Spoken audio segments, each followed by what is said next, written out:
ஒரு சாதாரணமாக எங்களுடைய நிலைமைகளில் ஒரு பெரிய நிதியை பயன்படுத்தி ஒரு அதிபர் தன்னுடைய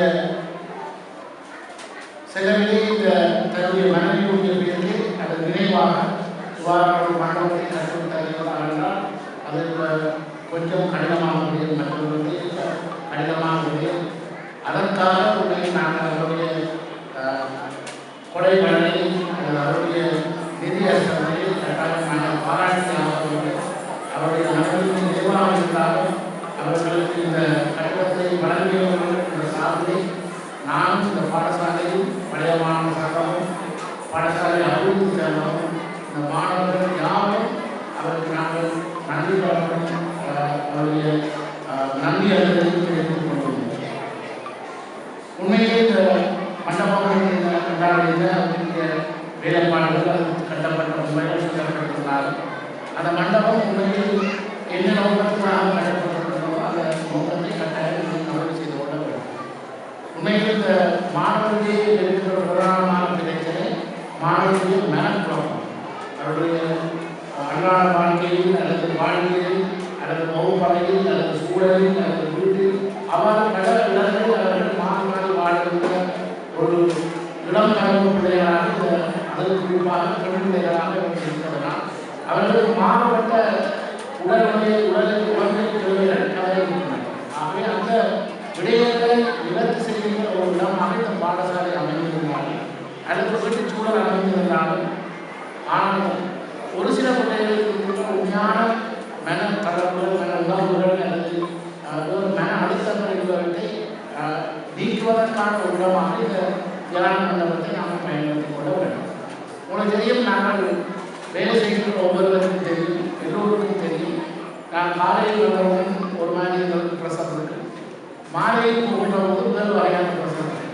அது பழமையான இருக்கின்ற சாதாரண உதாரணத்துக்கு இந்த பஸ் ஓடுகிற டிரைவருக்கும் அதை இருக்கும், எங்களுக்கும் அதை இருக்கும், வைத்தியருக்கும் அதை இருக்கும், ஆசிரியர்களுக்கும் அதை இருக்கும். என்றால் பாடசாலைகளுக்கு தொழில் நிறுவனம் என்பது பல்வேறு நெருக்கடிகளை அல்லது பல்வேறு பிரச்சனைகளை ஏற்படுத்துகின்ற ஒரு இடமாக தற்போது மாறியிருக்கிறது. அதை நாங்கள் மாற்றி அமைக்க வேண்டும். அதை எவ்வாறு சாதனமாக்கி கொள்ளலாம் என்ற உருவாகத்தை நாம் இப்பொழுது சிந்திக்க வேண்டும். அதாவது ஒருவருடைய பிரச்சனைகளை நாங்கள் சாதனமாக தீர்க்கக்கூடிய வழிமுறைகளை எவ்வாறு இலகுவாக கையாளலாம் என்பதற்காக நாங்கள் பின்பற்ற வேண்டிய இந்த சூழலிலே இந்த தியான மண்டபம் உண்மையில் இந்த பாடசாலைக்கு ஒரு பலப்பிரசாதமாக இருக்கும். அன்பார்ந்த ஆசிரியர்களை மாணவர்களை இந்த மண்டபத்தை சரியான முறையில் காமிக்கிறது. அதுக்கு ஒரு ஒழுங்குமுறை இருக்கிறது. இப்போ கையமைச்சினால் இங்கே ஆய்வுக்கூடம் கட்டித்தரப்படுகிறது. அந்த ஆய்வுக்கூடம் 100% பாதிக்கப்படுவதால் அது ஒரு சந்தேகமாகும். ஏன்னா அது நீங்கள் 100% பாதிக்க மாட்டீங்க, ஏதோ ஒரு வகையான குறைபாடுகள் இருக்கு. ஆனால் இந்த தியான மண்டபம் ஒரு தனிநபராக கட்டித்தர அப்படின்னா அதுக்கு உச்சகத்தை பயன்படுத்த வேண்டும். அதான் மிக முக்கியமானது. அதில் சொன்னது போல அந்த மண்டபத்திற்கு நீங்கள் நுழைகின்ற போது உங்களை அறியாமல் சில உணர்வுகள் வரும். அதான் மிக முக்கியம். சில இடங்களில் மண்டபத்தில் வந்தால் தூசலில் தான் உணவு போகும், அவ்வாறு சொல்லலாம். அந்த மண்டபம் ஒரு பொறுப்பாசிரியருடைய தலைமையில் அல்லது ஒரு குழுவின் தலைமையில் அல்லது தலைமையில் அது உண்மையில் பாதுகாக்கப்பட வேண்டும். மற்ற ஆசிரியர்களுக்கு ஒரு நேர அட்டவணையின் பிறகாக அவர்கள் அதை பயன்படுத்துவதற்கான ஒரு ஒழுங்குமுறையை நீங்கள் பின்பற்றிக் கொள்ள வேண்டும். அந்த தியான மண்டபம் உச்சமாக பயன்படுத்திக் கொள்வதை நீங்கள் தயவு செய்து உறுதிப்படுத்திக் கொள்ள வேண்டும் என்பதை நான் இந்த சந்தர்ப்பத்தை தெரிவித்துக் கொள்ள விரும்புகிறேன்.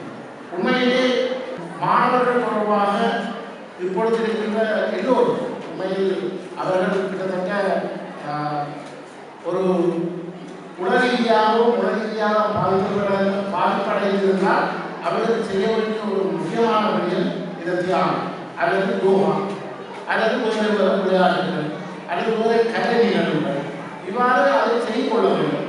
அந்த பாடசாலையிலே பல்வேறு விதமான நிகழ்வுகள் இங்கே ஒழுங்குபடுத்தப்படுகின்ற போது மாணவர்கள் கற்றல் கற்பித்தலுக்கு அப்பாலே ஒரு ஒக்கிப்பைட்டால் அவர்கள் முழுமையாக அந்த பாடசாலை நிலையத்தை பயன்படுத்தக்கூடிய சூழலை நீங்கள் ஏற்படுத்திக் கொள்ள வேண்டும். பிள்ளைகள் பாடம் தவிர்த்த நாட்களிலே ஓய்வாக இருப்பது என்பது சும்மா இருப்பதற்கு சமம். அந்த நேரங்களை நாம் சரியாக பயன்படுத்திக் கொள்ள கொள்வதற்கு விளையாட்டு மைதானங்களும் இந்த முன்னிலைகளும் அல்லது இசைக்கருவிகளும் அல்லது நிவாரண தியான மண்டபங்களும் இது உங்களுக்கு பிள்ளைகளுடைய பயன்பாட்டுக்கு கொண்டு வர வேண்டும். உண்மையில் அது மிக முக்கியமானதாக இருக்கும். என்னுடைய உடல் ஆரோக்கியத்தில் நீங்கள் கட்டாயம் அக்கறையாக இருக்க வேண்டும் என்பது எங்களுக்கு தெரியும். என்றால் உண்மையில் பரீட்சைக்கான அந்த மாணவன் உடல் ரீதியாக மட்டுமல்ல உடல் ரீதியாகவும் தயாராக இருக்க வேண்டும். ஏன்னா பரீட்சை மண்டபத்திற்கு போகும்போது மாணவர் உடல் ரீதியாக சரியாக போகக்கூடாது. ஆனால் உடல் ரீதியாக அவருக்கு ஏற்படுகின்ற பிரச்சனைகள் அவருடைய கல்விகளை பாதிக்கும் அடிப்படையில் உண்மையில் அதை நீங்கள் இந்த பாடசாலையில் சரியாக பின்பற்ற வேண்டும் என்பது இதை மீண்டும் இந்த நிகழ்விலே கலந்து கொண்டிருக்கிற அனைவருக்கும் உண்மையில் நான் சொல்ல முடியும். பாடசாலை என்பது ஒரு சமூகம் ஒரு நிறுவனம். ஆகவே பாடசாலை சமூகத்துடைய ஒரு பகுதி. அதேபோல் இந்த சமூகமும் இந்த பாடசாலையினுடைய ஒரு உறவு என்ற அடிப்படையிலே இந்த பாடசாலையினுடைய கல்வி நடவடிக்கைகளுக்கும் மாணவர்களுடைய நலன்களுக்கும் கல்வி செயற்பாடுகளுக்கும் ஏரிய செயற்பாடுகளுக்கும் நீங்கள் மிகுந்த ஆதரவு வழங்க வேண்டும் என்ற எதிர்பார்க்கப்போது இந்த நிகழ்விலே இந்த நிதியை காரணமாக உள்ளது. இந்த நிதி அச்சத்தை வழங்கிய குடியிருக்கும் அவர்களுக்கும் அல்லது துணைவியார் அவர்களுக்கும் மறைந்த துணைவியார் அவர்களுக்கும் அவரது உறவினர்களுக்கும் மீண்டும் இந்த பாடசாலை சார்பில் வனவாட்சி கல்வியியல் சார்பில் நிதி சார்பில் நன்றிகளையும் பாராட்டுகளையும் தெரிவித்து இந்த நிகழ்வுக்கு இடையே மறைந்தமைக்காக மீண்டும் நன்றி குறிப்பிடுகிறது. நன்றி.